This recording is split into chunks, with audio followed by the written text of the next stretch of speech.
right, Jake. Now tell me a little bit about what we're looking at here today. It's a 57 Chevy Bel Air on a Art Morrison G-Max chassis. We're putting an LS7 motor in it. It's a dry sump oil system. Right now I'm doing all the sheet metal work to cover up the external mounted radiator, the cross flow conversion. We just wanted to make a shroud for it to make it, kind of downplay it and kind of give it a late model look to it.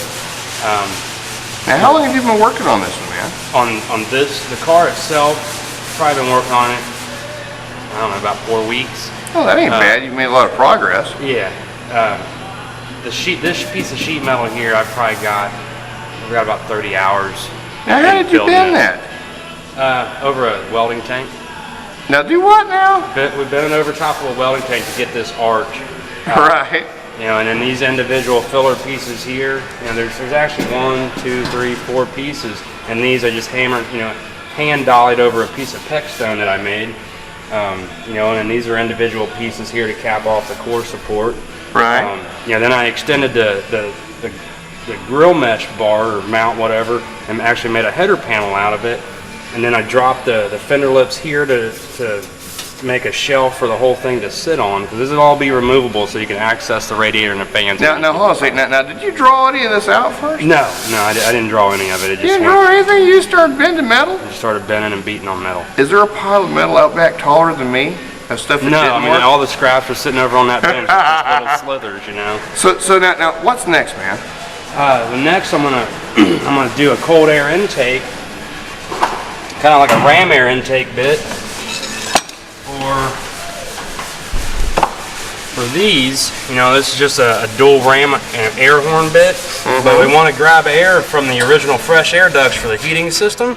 So we're going to duct them over in here and build a cold air box so we get some low pressure air out of the front of the headlights. Now you're going to suck in air through the headlights? Right, because the original 57s and whatnot, there's actual ductwork already back in here. Is there really? And above the headlights there's black screen. I mean, you can't see it.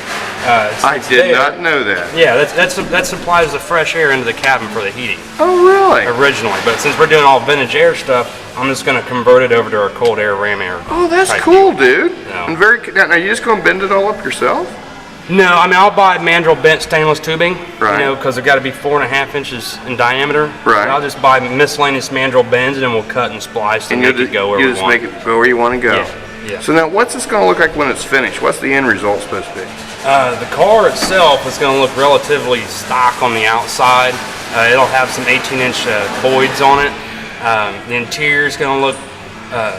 Going to have a stock appeal to it, but it's going to be late model leathers, in the old in the old patterns. The car's going to be black. It'll have all the bells and whistles, all the trim. It's just the high dollar Bel Air had all the gold. So sweet, brother. Man, there's no look like these Bel Airs. I love them. Right.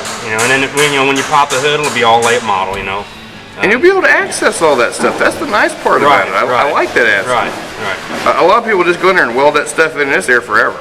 Right, yeah, and I want to make sure that, because he wants to drive the shit out of the car, so I just want to make sure it's user-friendly to him when he takes it home back to Virginia. All right, well, Jake, we're going to stop down here in a week or so and see what else is new. Sounds good. Stop by anytime. All right, brother.